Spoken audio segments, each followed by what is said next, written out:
Bien, buenos días. Vamos a iniciar la clase de Biología 2 para 10º grado. Tenemos el tema de la evolución de las especies. Con respecto a este tema, pues hay dos grandes teorías que son las que más se han aceptado en el transcurso de la historia. Primero está la teoría teologista, que se basa en que pues existe un Dios y este Dios pues fue el creador de la vida tal y como la conocemos.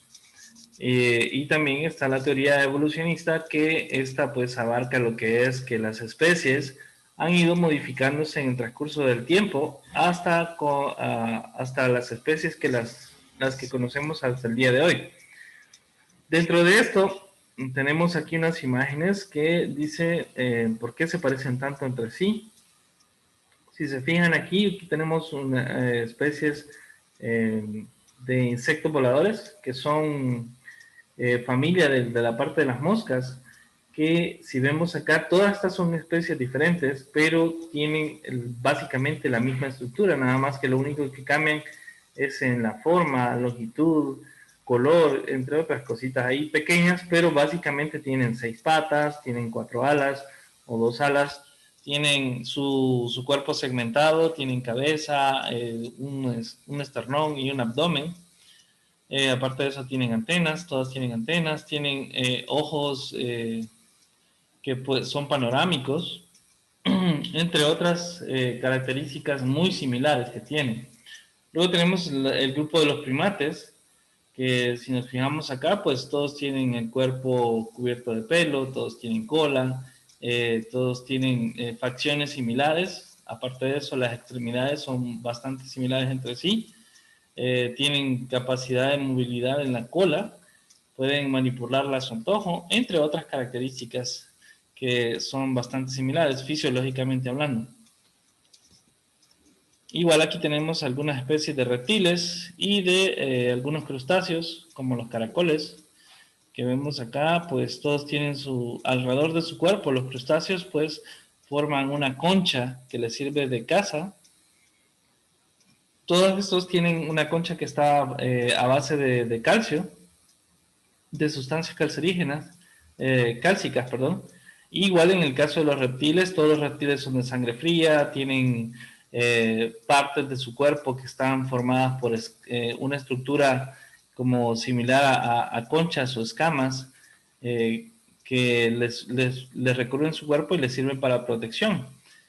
Aparte de eso, pues tienen dientes pequeños, la lengua está, en la mayoría de estos está sujeta al paladar y no la pueden mover mucho, entre otras características de los reptiles. Luego tenemos las aves, algunos anfibios, igual, todas las aves pues tienen el cuerpo cubierto de pelos, sus huesos son porosos, algunas vuelan, otras no. Todas caminan en 2 patas, esto es algo muy importante. Sus alas tienen la misma estructura, en el caso de las aves, todas las aves tienen la misma estructura de las alas, aunque puede cambiar en tamaño, pero la estructura de las alas es igual para todas. En el caso de los anfibios, igual, tiene la característica de que pueden respirar por su piel, tienen una fase acuática, pueden vivir tanto bajo el agua como en el exterior. Entonces, la pregunta es, ¿por qué se parecen tanto entre sí las especies o los animales de un mismo grupo?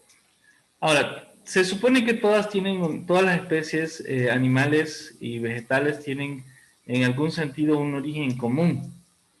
Las semejanzas entre los seres vivos se deben a las relaciones de parentesco entre ellos, por lo que serán más parecidas cuanto más cercano sea el tiempo se encuentre un antepasado común.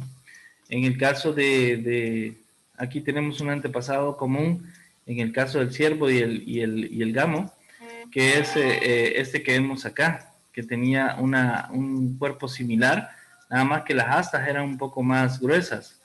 Y vemos aquí el antepasado común del elefante y el elefante asiático y el elefante africano, perdón, que es ese que vemos acá, que tenía cuernos un poco más largos, y este pues ya se extinguió, igual en este caso ya se extinguieron. Ahora, ¿cómo se sabe que estos son antepasados comunes? Pues según algunos estudios que se han realizado sobre los fósiles o los cuerpos, los esqueletos encontrados en algunos lugares, pues se ha determinado de que es posible de que estos sean antepasados comunes para estas especies de la actualidad, según la línea de tiempo, ¿verdad? Esto desde el punto de vista de la evolución.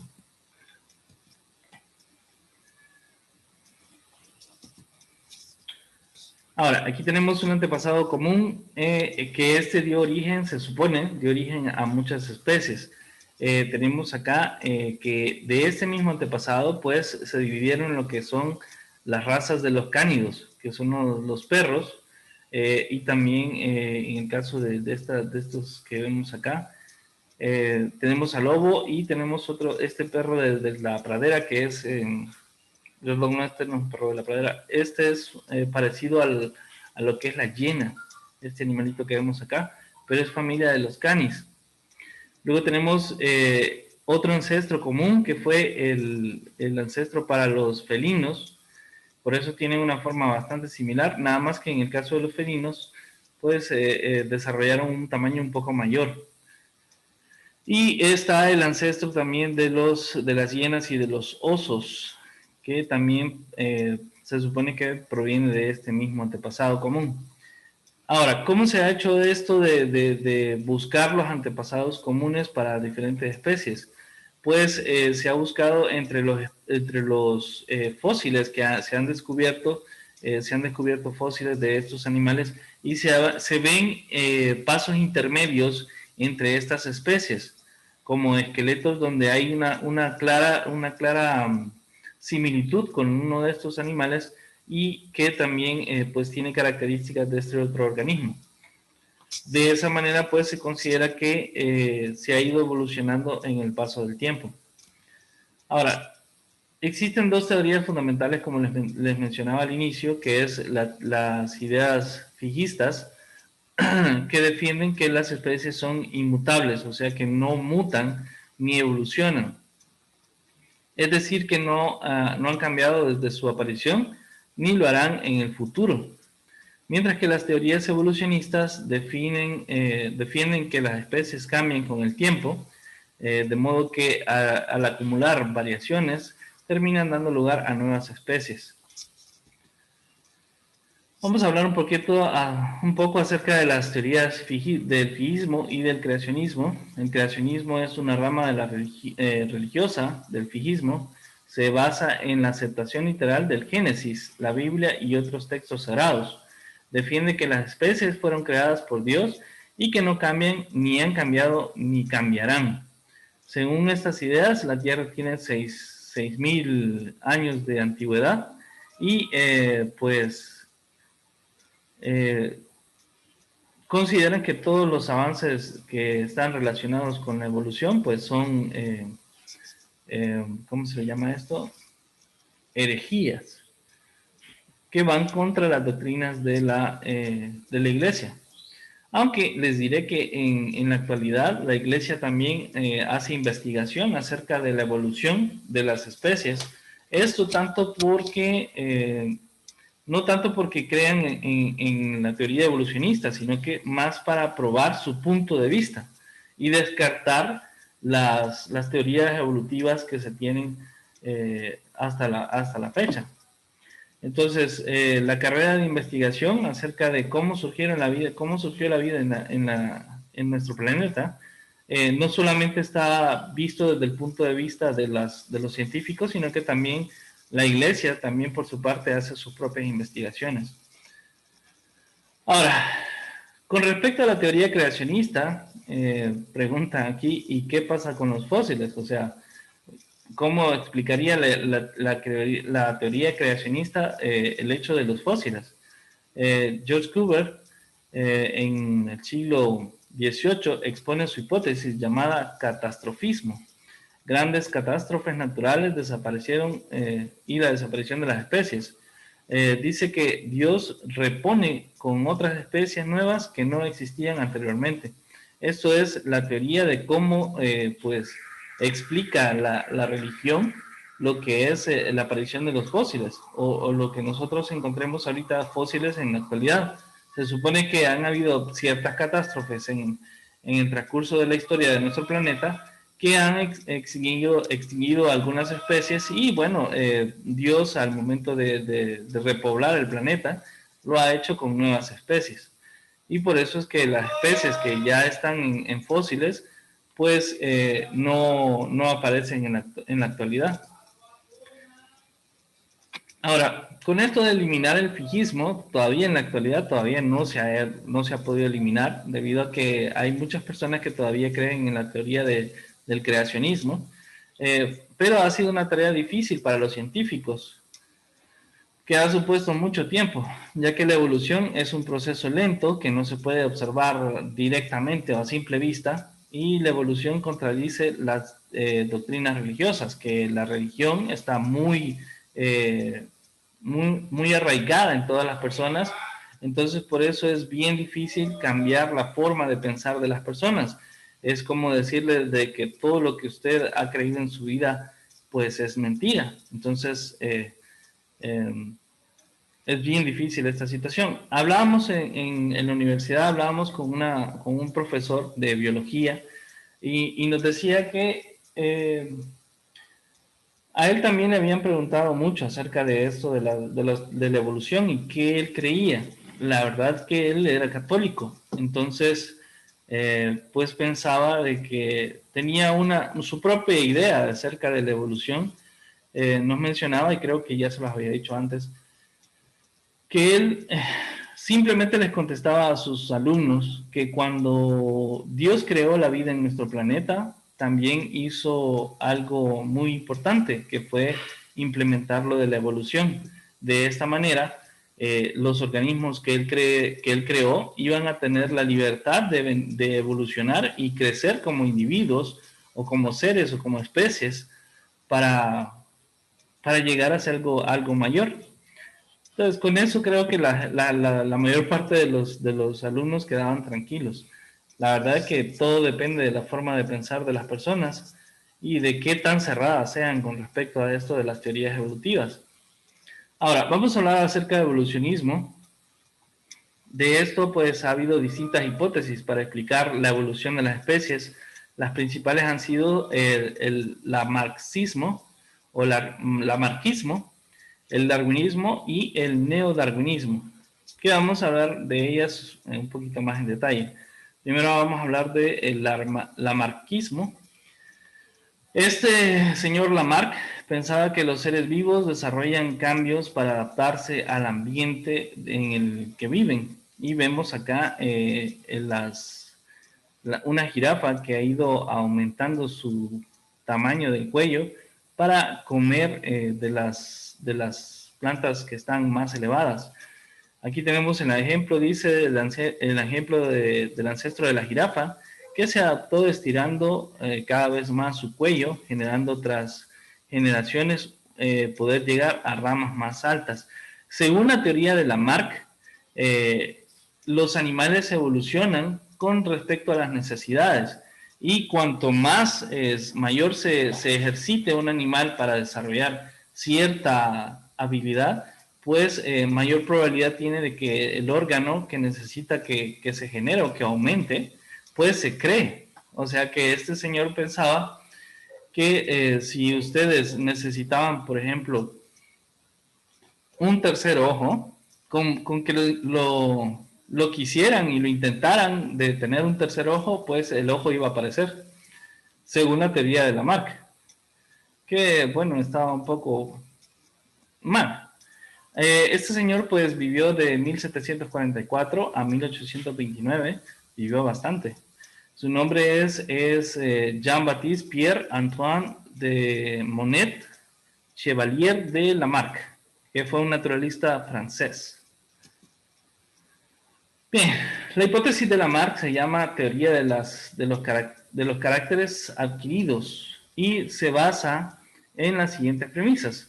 Dice que el medio en el que vive una especie cambia, no es estable. Si el medio en el que una especie vive cambia y no es estable, por lo que la especie sufre una presión. Las especies cambian para adaptarse a los cambios del medio y estos cambios que un individuo desarrolla los transmite a sus descendientes. Y aquí vemos el cráneo de las jirafas y las vértebras de las jirafas.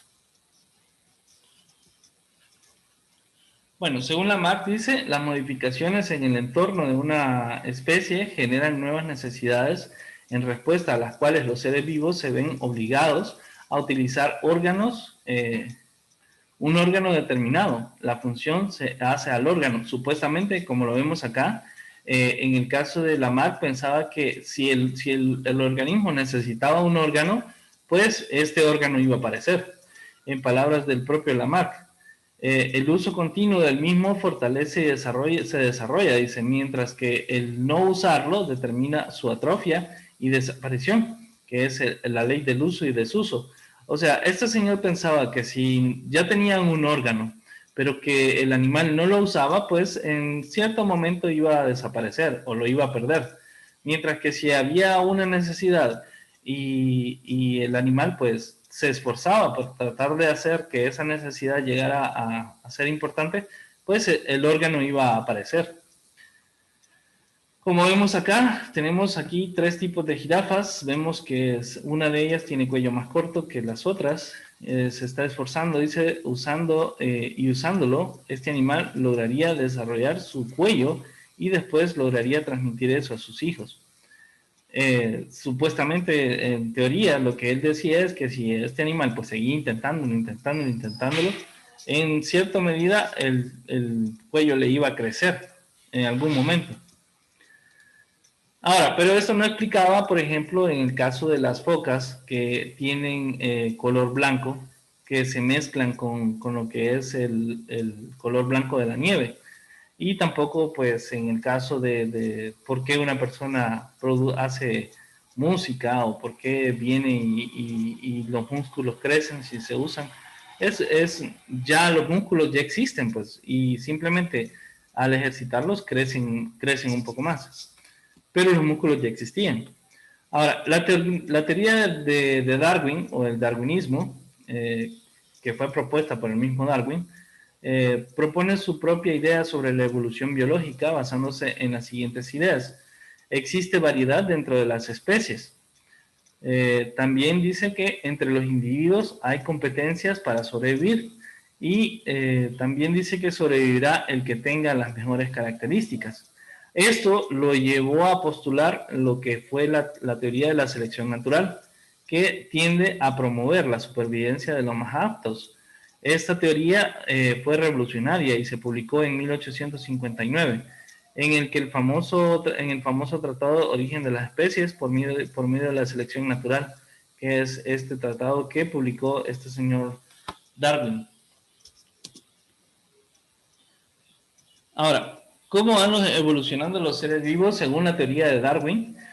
Son muchos los que nacen, dicen, pero nacen individuos de los que son capaces de sobrevivir en un medio con recursos limitados. Esto, pues, da lugar a lo que es que si nacen muchos organismos dentro de una misma especie, esto se debe a que las posibilidades de supervivencia de estos organismos es un poco limitada. Y entonces, al nacer muchos, pues se asegura que la especie pues siga creciendo y no se extinga. Dentro de cada especie, dice, hay variedad en las características. Los individuos no son idénticos entre sí, nacen con diferencias entre ellos, es decir, hay una variabilidad intraespecífica dentro de la misma especie. Ahora, son muchos los que nacen, pero algunos no encuentran suficiente alimento y sufren enfermedades y mueren. Otros son la presa de algunos depredadores y hay una lucha que siempre está por la supervivencia. Ahora, también algunos no encuentran pareja y no consiguen reproducirse por algún motivo.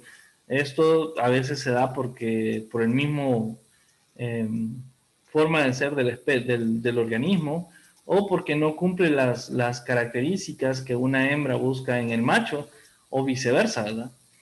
Y hay una lucha ahí por la existencia y por la reproducción. Solamente los machos más aptos son los que logran reproducirse en el medio animal. Aunque en el caso de los seres humanos, pues esto puede variar un poco debido a que nosotros nos basamos en otras cosas ya cuando se llega a la adultez. La selección natural, dice, ha eliminado a los que nacieron con características menos apropiadas para la supervivencia, aunque sea triste, pero esto sí pasa en la naturaleza.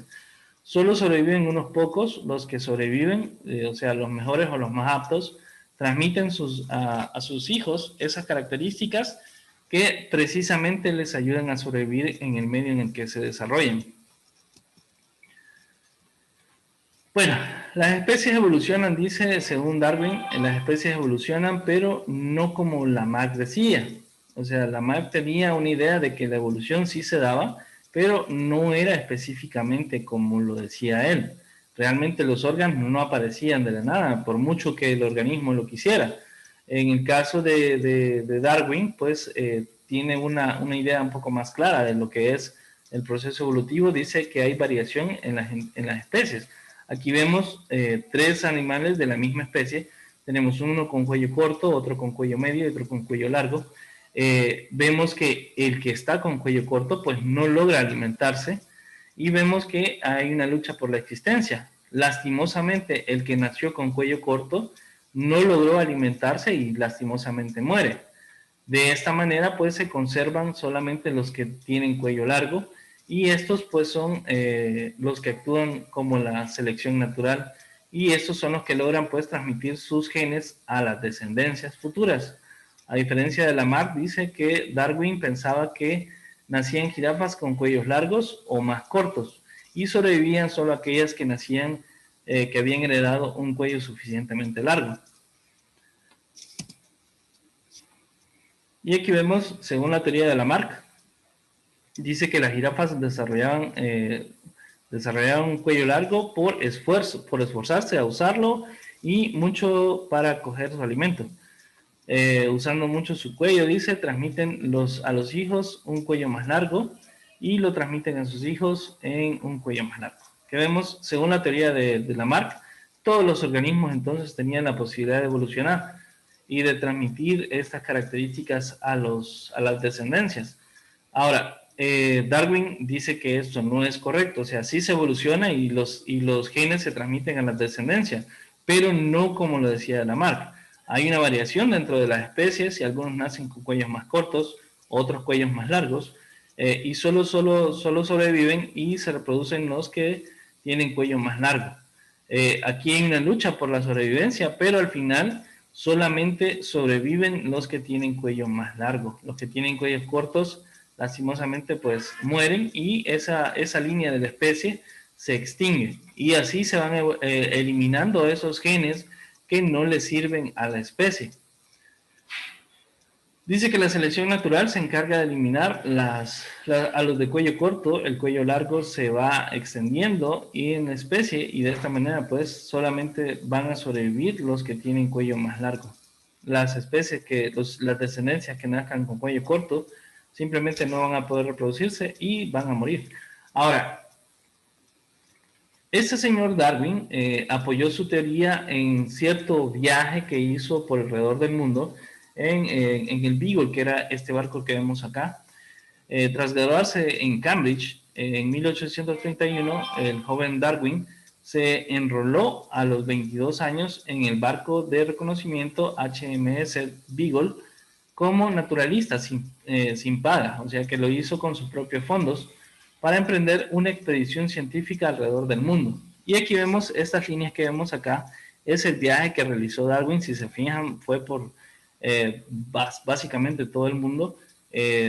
Se hizo bastantes paradas a lo largo de las costas de América del Sur, en el caso de Europa, África y todos esos países, el continente, perdón, en todo el continente, a lo que lo llevó a las conclusiones que él sacó para postular su teoría sobre la evolución. Dice que la expedición duró 5 años y recogió datos hidrográficos, geológicos y meteorológicos en Sudamérica y otros muchos lugares. Las observaciones de zoología y botánica de Darwin le llevaron a desarrollar la teoría de la selección natural, La asombrosa fauna de las Islas Galápagos dio mucho que pensar a Darwin, ya que en estas islas pues encontró muchas variaciones con respecto a los pinzones, que es una de los estudios más interesantes que tenía Darwin, ya que en este lugar pues habían entre las diferentes islas habían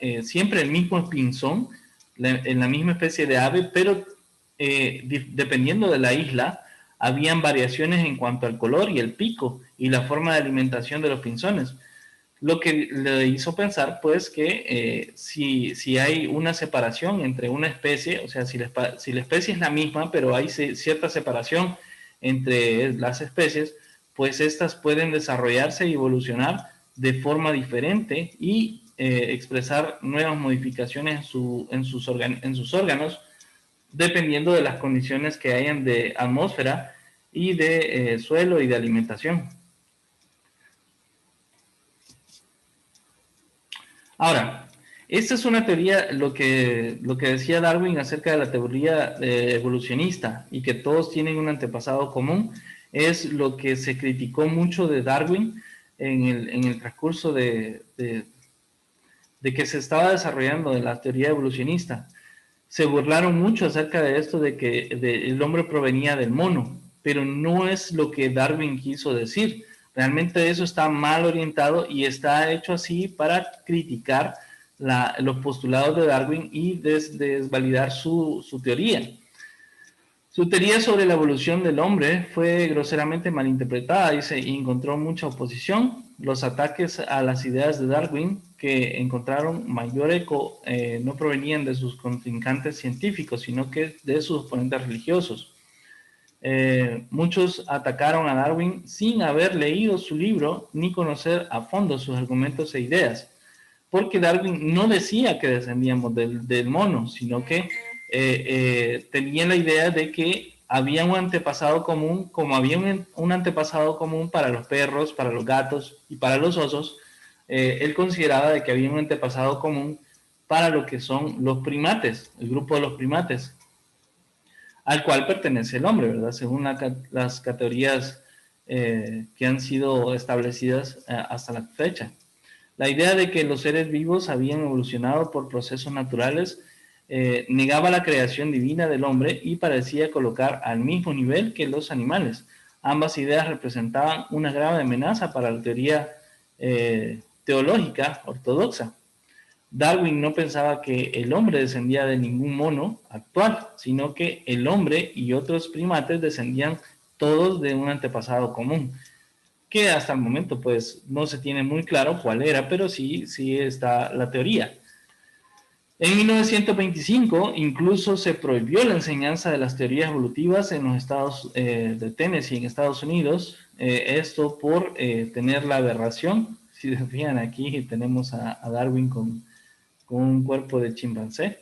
Eso no era lo que Darwin decía, simplemente decía que a partir de un antepasado común, pues todos los primates habían evolucionado. No quería decir que la evolución del hombre fue a partir de una especie de primate. Ahora, creo que nos vamos a quedar acá porque ya solo tenemos 3 minutos.